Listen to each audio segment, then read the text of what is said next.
खगे च सुरेन्द्रे च कौशिके पाद संस्पृशि निर्विशेष मनस्काय श्री वीरस्वामिने नमः। उत्तरध्ययनानि आगम में कहा गया है, प्रश्न किया गया, सज्जाएण भन्ते जीवे किं जनयै। भन्ते स्वाध्याय से जीव क्या प्राप्त करता है। स्वाध्याय शब्द को हम विश्लेषित करने अथवा विश्लेषित रूप में जानने का प्रयास करें। स्वाध्याय संधि विच्छेद करें। दो प्रकार से इस शब्द का संधि विच्छेद किया जा सकता है। पहला संधि विच्छेद इस प्रकार, स्व अध्याय, स्वस्य अध्याय है, स्वाध्याय है। स्व प्लस अध्याय और संधि करने से स्व का ए और अध्याय का ए मिलकर आ हो जाता है, तो स्वाध्याय शब्द बन सकता है। स्व अध्याय स्वाध्याय यानी अपना ज्ञान, अपने बारे में अध्ययन करना, आत्मा के बारे में जानना, यह स्वाध्याय है। दूसरे प्रकार से भी संधि विच्छेद किया जा सकता है।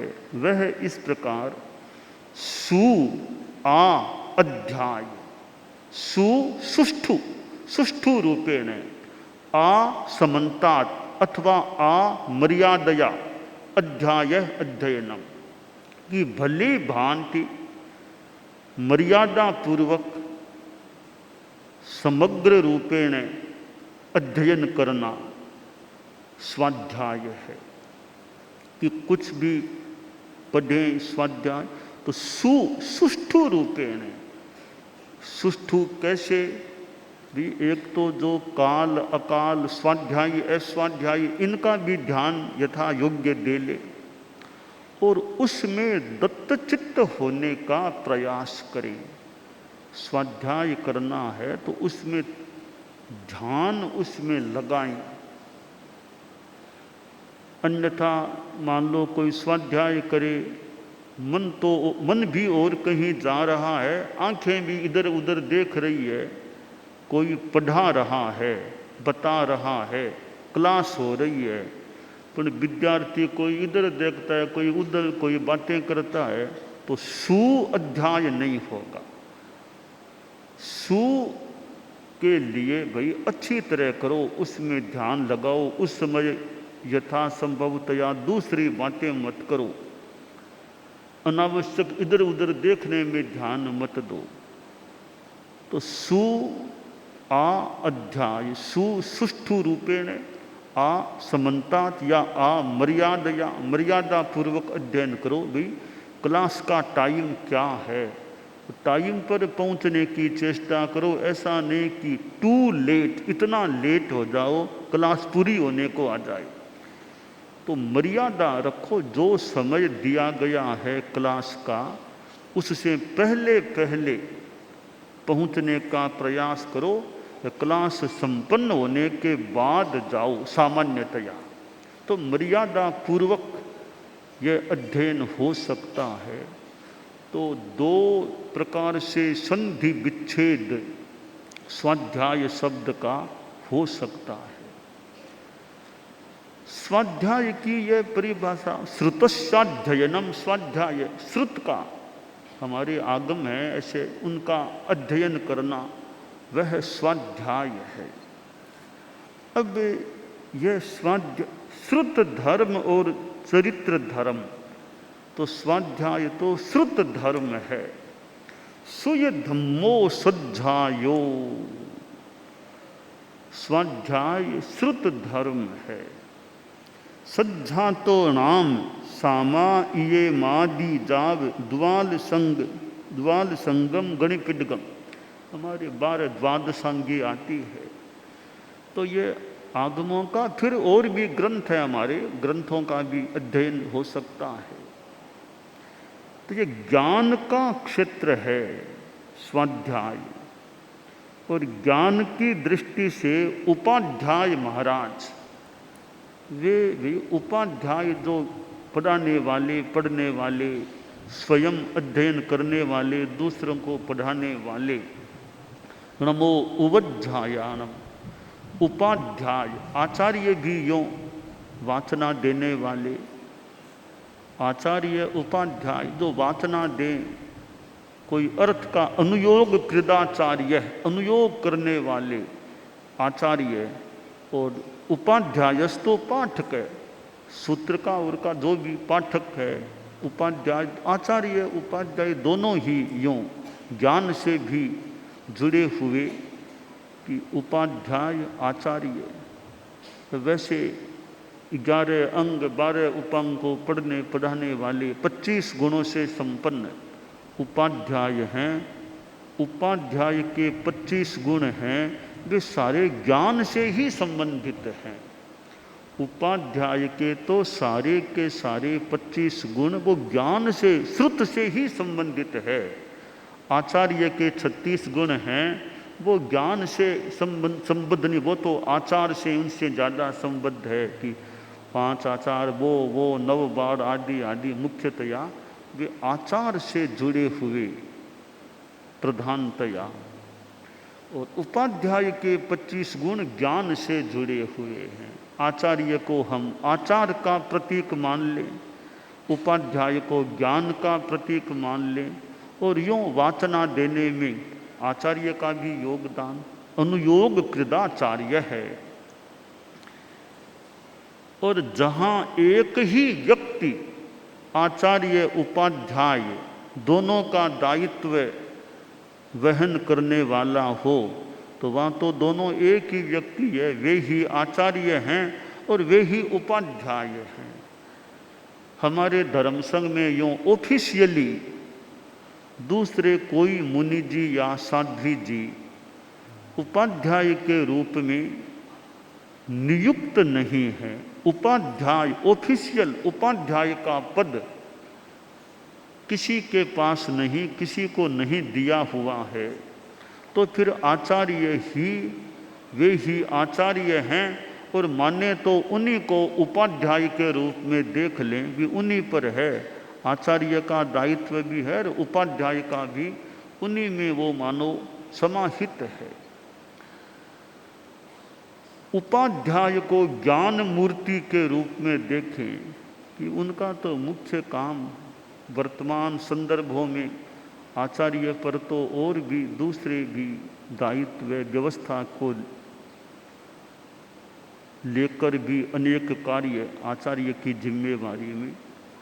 उपाध्याय जो और जिम्मेवारियों में न वो खास ज्ञान में ही रहें, पढ़ो पढ़ाओ चिंतन मनन करो। तो स्वाध्याय एक ऐसा तत्व है, ज्ञान प्राप्ति का माध्यम है, ज्ञान देने का माध्यम है। उससे लाभ क्या होता है? प्रश्न किया गया बनते जीव स्वाध्याय से क्या प्राप्त करता है? उत्तर दिया गया सज्जाएण नाना वर्णिजम कम्मम खवेई। स्वाध्याय से ज्ञानावरणीय कर्म का क्षय करता है। ज्ञानावरणीय कर्म की निर्जरा स्वाध्याय से होती है, हो सकती है। ज्ञानावरणीय कर्म का बंध होता है। अब यूँ तो अनंत जीव हैं, निगोद में कितने, व्यवहार राशि में कितने जीव, स्थावर कितने जीव, उनमें ज़्यादा कोई ज्ञान का विकास नहीं। बहुत अविकसित प्राणी आसाधना न हो उन्हें माना जा सकता है। अब निगोद में हैं, अव्यवहार राशि में हैं, अनंत काल से वहीं हैं। ठीक है, यत्किंचित ज्ञान तो है, वो अज्ञान कह दें भले। स्थावर काय के जीव हैं, उनमें मति अज्ञान, श्रुत अज्ञान जो माना जाता है, कोई कोई यानी मिथ्यात्वी जीव हैं वो, कोई किसी ग्रंथ में थोड़ा सा सम्यक्त्व भी, स्थावर जीवों में भी, एक इंद्रिय में भी कोई सास्वादन सम्यक्त्व कहीं अन्य ग्रंथ में माना हो सकता है। हमारी परंपरा में यूँ स्थावर जीवों में सम्यक्त्व नहीं माना जाता है। हाँ, द्विंद्रिय, त्रिंद्रिय, चतुरिंद्रिय, विकलेंद्रिय जीवों में अपर्याप्त अवस्था में किसी में सास्वादन सम्यक्त्व भी हो सकती है, वो भी मान्य है। तो ज्ञान यत्किंचित बोध तो हर जीव में होगा ही होगा। ऐसा कोई जीव नहीं जिसमें कुछ भी बोध न हो। अक्षर से अनंतिमो भागो नित्युघाड़ियो, नित्य उद्घाटित रहेगा। ज्ञानावर्णीय कर्म का थोड़ा क्षयोपशम तो जरूर सामान्य प्राणियों में भी मिलेगा, अन्यथा जीवो अजीवत्तरम लभेत। अन्यथा जीव अजीव हो जाए कि ज्ञान है ही नहीं, बोध है ही नहीं, इसका मतलब उपयोग शून्य हो गया। जीव का तो लक्षण है, उपयोग लक्षणों जीव है। उपयोग जिसका लक्षण है वह जीव है। बिल्कुल भी ज्ञान दर्शन कुछ है ही नहीं, यानी उपयोग शून्य हो गया। उपयोग शून्य है, फिर वो जीव नहीं, वो अजीव हो सकता है। इसलिए यह ज्ञानावरणीय कर्म का, दर्शनावरणीय कर्म का भले थोड़ा ही अनावरण हो, कम से कम न्यूनतम तो हर छोटे जीवों में भी मिलता ही मिलता है। मोहनीय कर्म का भी थोड़ा क्षयोपशम तो हर जीव में मिलेगा। न्यूनतम क्षयोपशम तो स्थावर जीवों में भी मोहनीय कर्म का, यानी मोहनीय है पर थोड़ा क्षयोपशम तो संभव है, हर प्राणी में कम से कम तो मिल ही जाएगा। तो यह ज्ञान स्वाध्याय से जुड़ा हुआ है। ज्ञानावरणीय की दृष्टि से हम देखें, हम संतों में ही देख लें, ज़्यादा दूर न जाएं, हम अपने संतों में, हमारे में ही देख लें। इतिहास को देख लें, संतों का इतिहास। कोई कोई संत हैं बहुत ज्ञानी हो जाते हैं, बहुत शास्त्रज्ञ तत्वज्ञानी होते हैं, और भी विषयों के ज्ञाता हैं। कोई अंग्रेजी जानता है, संस्कृत जानता है, प्राकृत का थोड़ा कुछ ज्ञान है, और भी भाषण दिला दो, लेखन करवा लो, कोई प्रश्न कर लो, अच्छा वक्तव्य दे। तो ज्ञानावरणीय कर्म कुछ कुछ कोई कोई संत में बहुत अच्छा क्षयोपशम वाला, कि ज्ञान की एक दिन में 30-35 श्लोक याद करा लो, और भी ज़्यादा याद कर ले। कि श्लोक बनाना है कि 100 से ज़्यादा श्लोक एक दिन में ही बना दे, संस्कृत में श्लोक बना दे। तो ऐसा क्षयोग, अवदान का प्रयोग भी, अवदान का प्रयोग कराओ, अवदान का प्रयोग कर लेते हैं। यानी ज्ञानावरणीय कर्म का कई संतों में अच्छा क्षयोपशम रहा है, या वर्तमान में भी जितना है उतना मिल सकता है। तो कोई कोई संतों को ऐसा भी कोई साधु मिल जाए कि ज़्यादा सीखना नहीं कर पाता, रुचि नहीं या कर नहीं सकता, कि एक श्लोक सीख लूँ, अच्छी बात है, सीखो, पर एक ही क्यों सीखते हो। तो सीखने वाले 30, 35, 40 सीख सकते हैं, और कोई कोई 1, 2, 3 श्लोक सीखना भी थोड़ा मुश्किल है, मन नहीं लगता, इच्छा नहीं होती, या वो स्मरण शक्ति इतनी नहीं है। तो कितना अंतर है। एक साधु बड़ा अच्छा, समझ बहुत अच्छी है, understanding power is very good, किसी साधु की समझ शक्ति अच्छी। कोई कोई साधु हो सकता है भी, मेरे तो दर्शन के ग्रंथ हैं, ये मुझे समझ में नहीं आते, कुछ पल्ले नहीं पड़ता मेरे तो वो समझ इतनी न भी हो। गृहस्थों में देख लो, कोई सीए है, कोई कुछ है, कोई बहुत अच्छे पढ़े लिखे है, कोई विशेष कुछ नहीं पढ़ पा रहे हैं, नहीं पढ़ते हैं। अब साध्वी समुदाय में भी देख लो, कई साध्वी जी अच्छे विदुषी मिल सकते, ज्ञान संपन्न मिल सकती हैं। आगम का अनुवाद कराओ, संस्कृत छाया करा लो, जितनी क्षमता है कर दें, टिप्पण लिखा लो, और कोई किताब लिखाओ, किताब लिख देते हैं। याद करना है तो भले अच्छी तरह काफ़ी याद कर लेते हैं। छोटे संत साध्वियाँ कोई याद करने में बहुत प्रवीण है, तो किसी किसी के लिए याद करना मुश्किल हो जाए। तो यह ज्ञानावरणीय कर्म के क्षयोपशम का तारतम्य प्रतीत हो रहा है। तो ज्ञानावरणीय कर्म का बंधन न करें। बंधन कैसे? यानी तो खास कारण हैं ज्ञानावरणीय कर्म बंधन के। अब कई बच्चे तो इतने मेंटली अविकसित रिटार्टेड होते हैं, कई बच्चे बहुत तीक्ष्ण बुद्धि वाले होते हैं। अब यह ज्ञानावरणीय कर्म के क्षयोपशम का तारतम्य लग रहा है। तो ज्ञानावरणीय कर्म बंधे नहीं, इसके प्रति यदि सजगता रहे तो इस जन्म में एक आगे जन्मों में वो ज्ञान की कमी न रहे, बुद्धि की कमी न रहे।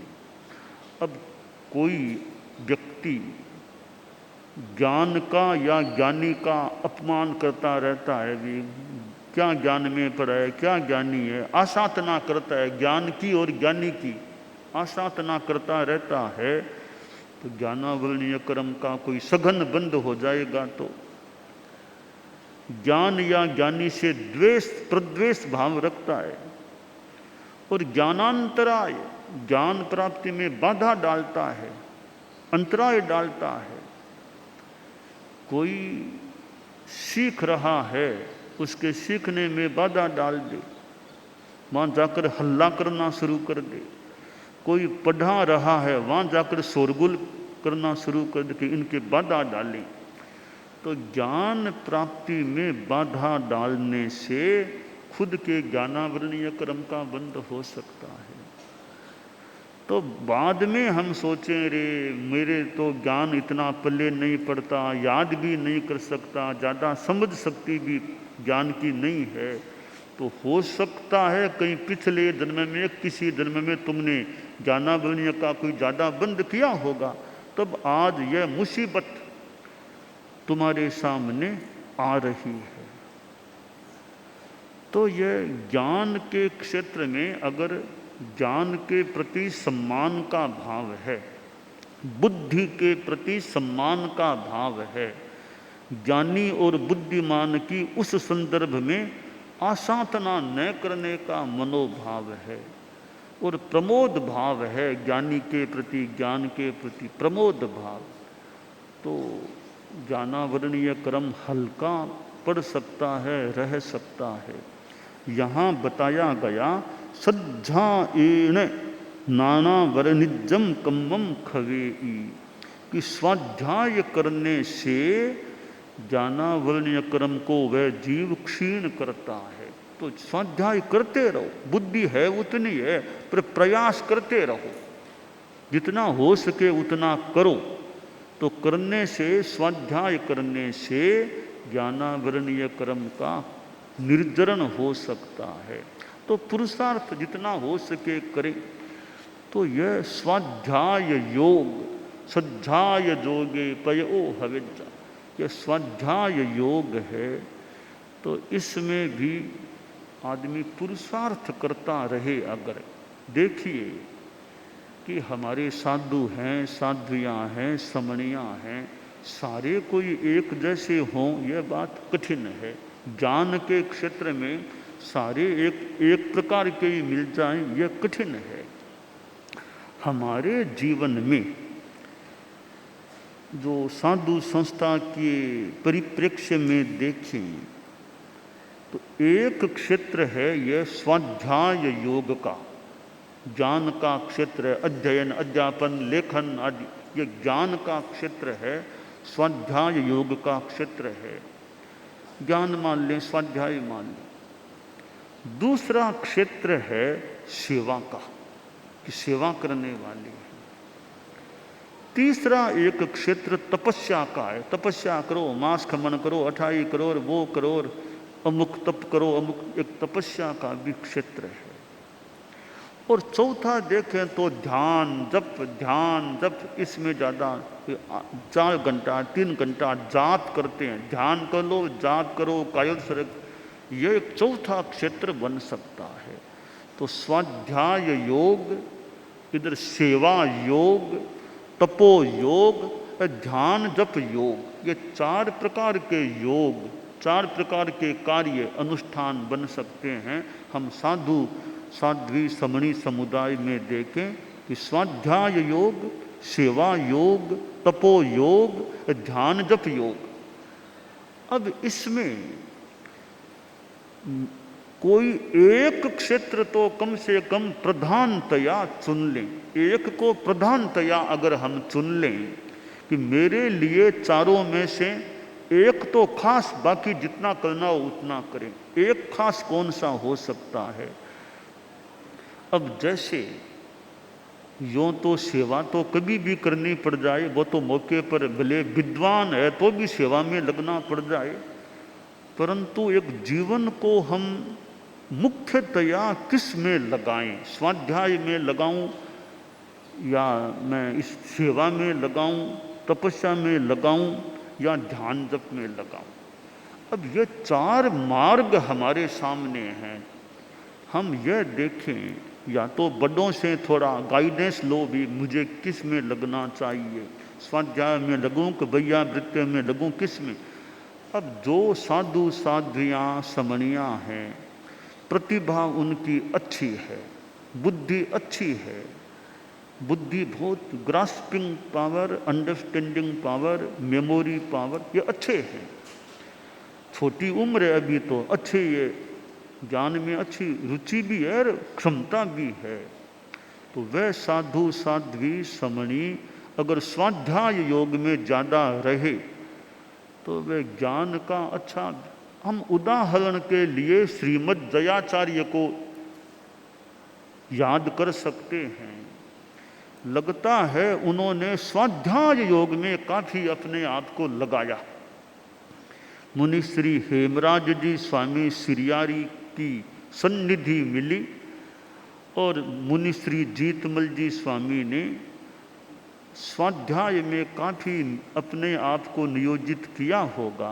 प्रतिभा हो, प्रज्ञा और फिर परिश्रम भी हो, तो जयाचार्य का कितना ज्ञान का विकास अनुमानित हो रहा है। एक ज्ञानी व्यक्तित्व जयाचार्य प्रतीत हो रहे हैं। उनके ग्रंथों को देखें, कितना शास्त्रीय ज्ञान उनका कितना रहा होगा, या खुद का प्रज्ञा कह दें, कैसे बात को फिट करना या वो सिद्ध करना। वो तो ज्ञान की दृष्टि से जिनमें क्षमता है, प्रतिभा प्रज्ञा है, स्वास्थ्य की भी अनुकूलता है, तो वे साधु साध्वियाँ समणियाँ अगर ज्ञान में लगते हैं तो वे काफ़ी आगे बढ़ सकते हैं, जितना वो योग है उपलब्धि कर सकते हैं। अब महाप्रज्ञ श्रुताराधना पाठ्यक्रम 7 वर्षों का जो है, अब उसमें कोई लगे तो भी एक ज्ञान का विकास हो सकता। और भी कई माध्यम है, भी लक्ष्य मूल ज्ञान का विकास है, तो वो फिर ज्ञान में ज़्यादा प्रयास करे। समझ, सेवा तो कभी भी करनी पड़ सकती है। अपेक्षा तो सेवा, ऐसा नहीं कि मैं सेवा नहीं करूँगा, भी ज्ञान करो, पर ज़रूरत है तो सेवा के लिए मनाही जल्दी से नहीं करना। कहने वालों ने कह दिया भाई कि सेवा की अभी जरूरत, अभी पोथी पाने बंद करो, अभी पोथी पाने बंद कर रख दो, अभी सेवा में लगो, टाइम मिले तो करो अध्ययन, बाकी सेवा पर ज़्यादा। तो वो तो विद्वान हो, विद्यार्थी हो, अपेक्षा हो, तो सेवा में तो कभी भी किसी को भी लगना पड़ सकता है। बाकी मुख्य लक्ष्य वो ज्ञान की आराधना का रहे कि मेरा क्षेत्र ज्ञान है, स्टडी है, अध्ययन है, स्वाध्याय योग मेरा जीवन का मैंने मुख्य ध्येय बनाया है। तो फिर जितना टाइम मिले स्वाध्याय करो, करते रहो, बहुश्रुत बन जाओ। स्वाध्याय करते करते भाई कि अमुक बात इनको पूछो, इनको पूछो अमुक बात, ये जानकार हैं। तो ऐसे बाहुश्रुत्य से जो संपन्न बन जाते हैं भी, उनको पूछो भी, यह बात का उत्तर इनसे लेना चाहिए कि अमुक विषय के ये विशेष ज्ञानी हैं। ज्ञान में भी अनेक शाखाएं हो सकती है, कोई आगम में है, कोई इतिहास में है, कोई दर्शन में, ऐसी अलग शाखाएं भी हो सकती है। तो ज्ञान भी एक क्षेत्र है। अब हमारे आचार्यों में स्वामी जी को हम देखें तो ज्ञान की उनकी जो स्थिति थी, उनके ग्रंथों को पढ़ने से, ये भिक्षु दृष्टांत को कोई देखे करे, भिक्षु जस रसायन को भी कोई देखे, तो अनुमानित या प्रतीत होता है आचार्य भिक्षु की बुद्धि, प्रतिभा, ज्ञान कितना एक अच्छा उत्कर्ष वाला, प्रकर्ष वाला रहा होगा, ऐसा लगता है। और भी हमारे आचार्य श्री महाप्रज्ञ जी को देखें, ज्ञान की दृष्टि से उनको, उनके किताबों को देखें, उनके प्रवचनों को सुने, तो कितना उनका भी ज्ञान का विकास, वो प्रतिभा, प्रज्ञा और फिर परिश्रम करे। क्योंकि आचार्य श्री महाप्रज्ञ जी को लगता है समय भी, अनुकूलता भी मिली ज्ञान में, कि वर्षों तक मुनि जीवन में अपना खूब पढ़ना, पढ़ाना और इसमें फिर आगम के काम में लगना, तो ज्ञान के विकास, संस्कृत क्या और क्या, कितना ज्ञान। तो आचार्य श्री महाप्रज्ञ जी का भी एक अपना ज्ञान। तो ऐसे हमारे आचार्यों में कई ज्ञान की दृष्टि से विशिष्ट प्रतीत हो रहे हैं।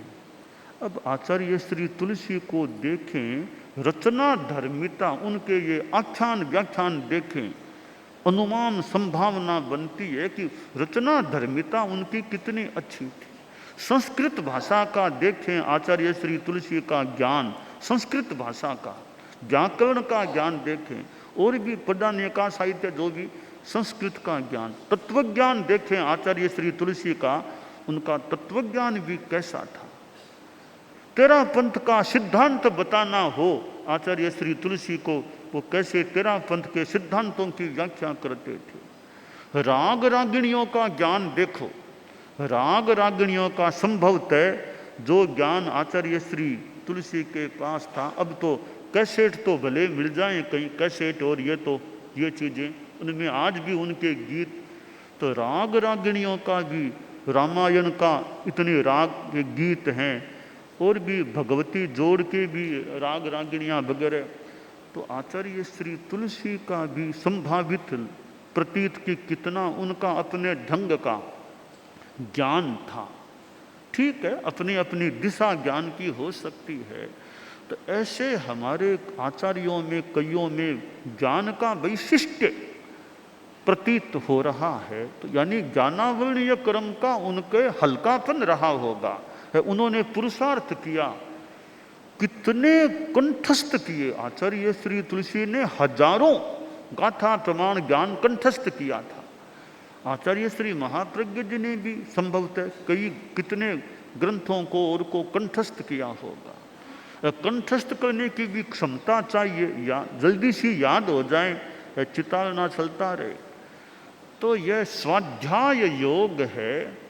हमारे साधु साध्वियों समणियों में भी कई विशेष ज्ञान के क्षेत्र में आगे बढ़े हुए अनुमानित प्रतीत दृष्ट हो रहे हैं कि अमुक अमुक हमारे चारित्रात्माएं समणी भी ज्ञान के क्षेत्र में इनका यूं विकास प्रतीत हो रहा है। तो सबका एक समान न भी हो, जिनमें प्रतिभा है, प्रज्ञा है, रुचि भी है, अवसर भी है, तो उनको वो स्वाध्याय योग को भी अपने इन 4 योगों में अपना मुख्य योग बना सकते हैं। स्वाध्याय योग में लग गए, अब उनसे ये अपेक्षा नहीं कि ये मांस खमन भी करे, ये पखवाड़ा भी, उनसे ये अपेक्षा नहीं है कि वे मांस खमन करें, वो करें भी। तुम तो ज्ञान में लगो, ज्ञान की आराधना करते रहो, तुम्हें जरूरत नहीं है मांस खमन में और में सामान्यतया कोई उनमें टाइम लगाने की। कि मांस खमन कर लो, फिर कहोगे मैं तो स्वाध्याय नहीं कर सकता।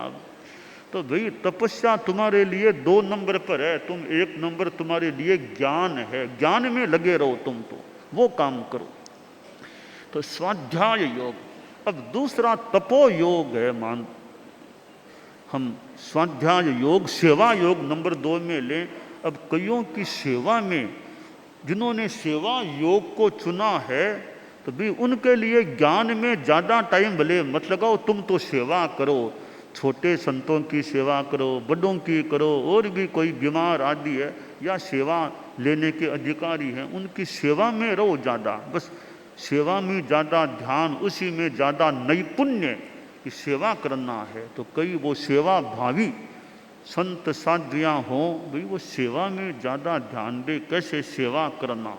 तो सेवा योग भी महत्वपूर्ण है कि वो भले गोचरी करना हो, पानी लाना हो, दवाई लाना हो, और कोई काम काज करना हो, कपड़ों को अवेरना हो, धोना करना, जो भी सेवा के कार्य हैं, पास में बैठना हो, वो तो पैर भी दबा, वृद्ध के कोई पैर भी दबाना हो, व्यावस करना हो, तो भाई जितना हो सके हम वो सेवा योग में जो लगे, जीवन का प्रधान कार्य सेवा योग को बनाए, उसको सेवा में ज़्यादा ध्यान देना चाहिए। उससे यह अपेक्षा नहीं ज़्यादा वो बहुत बड़ा वक्ता होगा, बहुत बड़ा विद्वान, अपेक्षा नहीं, वो तो सेवा में लगा हुआ है, बहुत बढ़िया काम है सेवा भी, उसमें अपने आप को नियोजित रखें।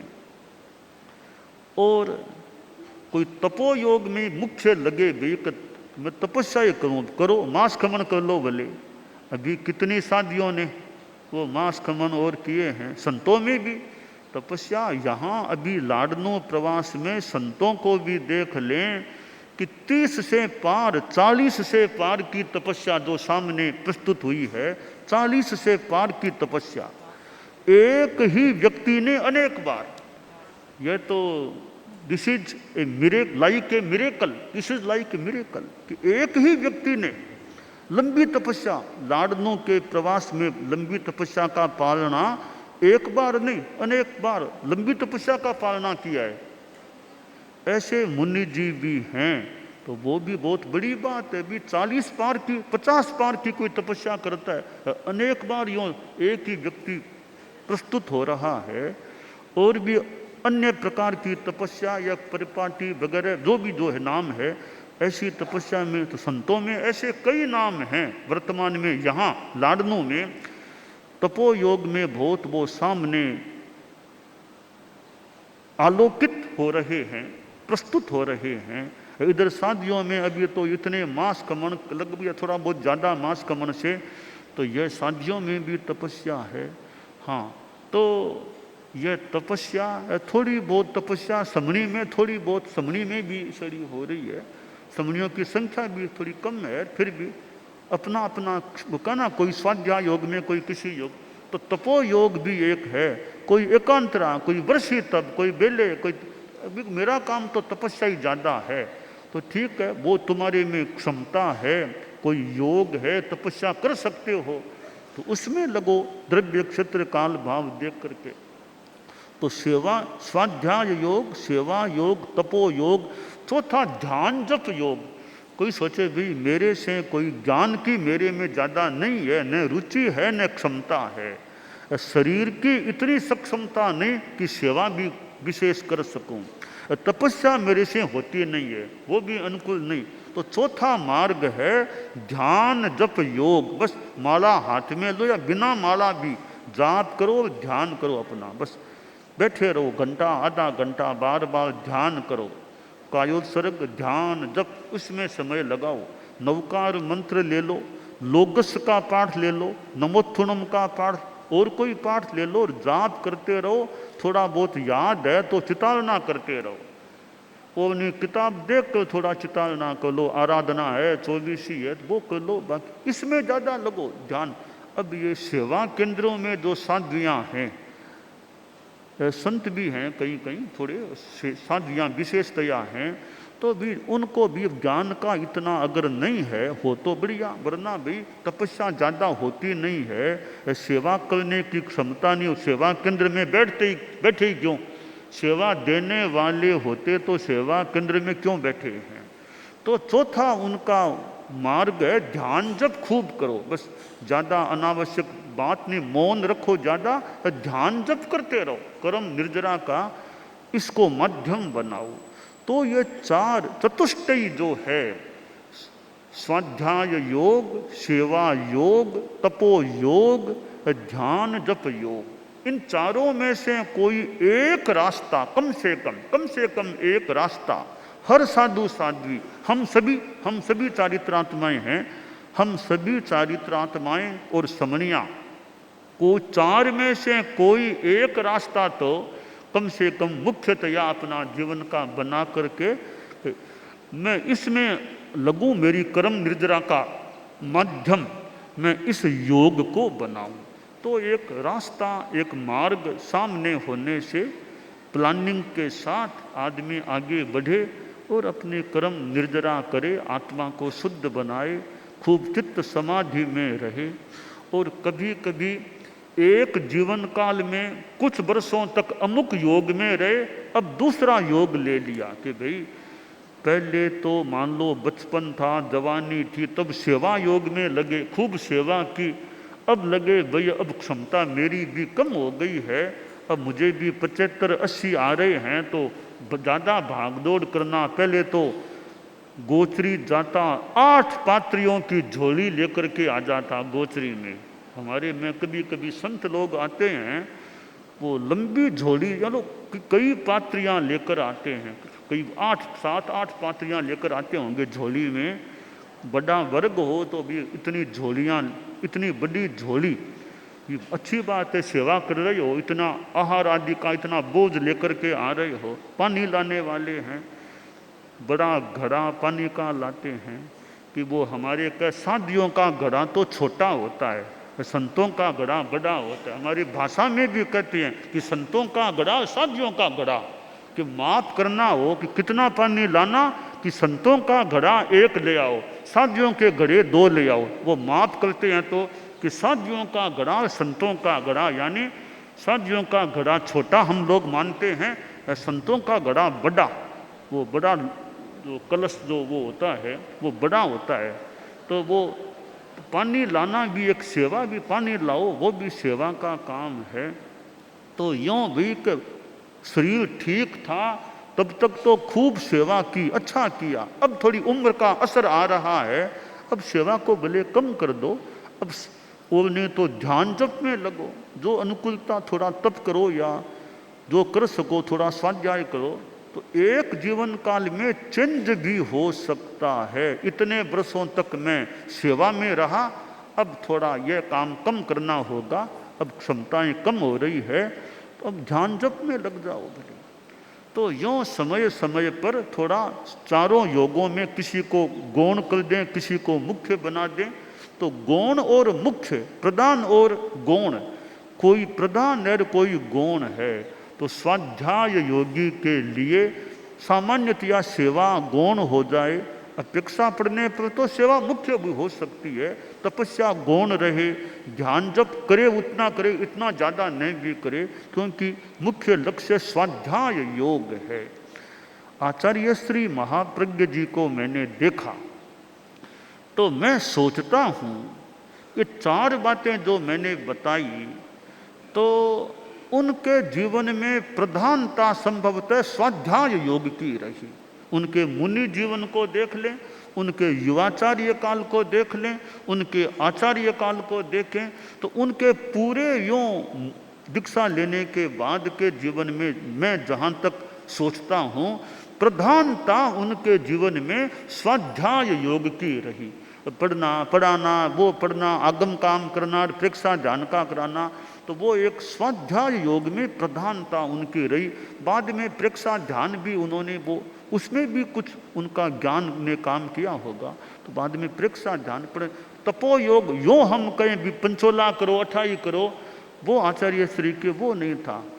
हालांकि वो खाद्य संयम वो अलग बात है, बाकी 28 करो, पखवाड़ा करो, वो उनका जीवन का मुख्य लक्ष्य काम नहीं था, उनका स्वाध्याय योग मुख्य था। आचार्य श्री तुलसी को भी देखें तो उनके कोई तपोयोग मुख्य नहीं था कि 28 करोड़ पखवाड़ा करो, वो उनके जीवन का मुख्य। उनका तो सेवा योग भी था, यूँ स्वाध्याय योग भी था कि सेवा तो धर्म संघ की सेवा मान लो। वो बहुत छोटी उम्र में ही उसमें लग गए थे, तो स्वाध्याय योग भी मुझे लगा और साथ में सेवा योग भी संघ संचालन का और जन संपर्क का और का वो भी उनमें लगा। तो उनके जीवन में भी यूँ स्वाध्याय का भी, उन्होंने उनकी रचनाओं को देखें तो स्वाध्याय वो भी एक रचना भी स्वाध्याय का ही अंग मान लें। तो ऐसे हम अपने जीवन में कोई एक काम को मुख्यतया स्वीकार कर लें, यह मेरे जीवन का मुख्य ध्येय है, तो हम उस दिशा में निष्पत्ति प्राप्त कर सकते हैं कि भी एक निष्पत्ति आनी चाहिए, इसमें लगा और ये निष्पत्ति आ गई, इतना यह परिणाम आ गया, इतना उपलब्ध हो गया।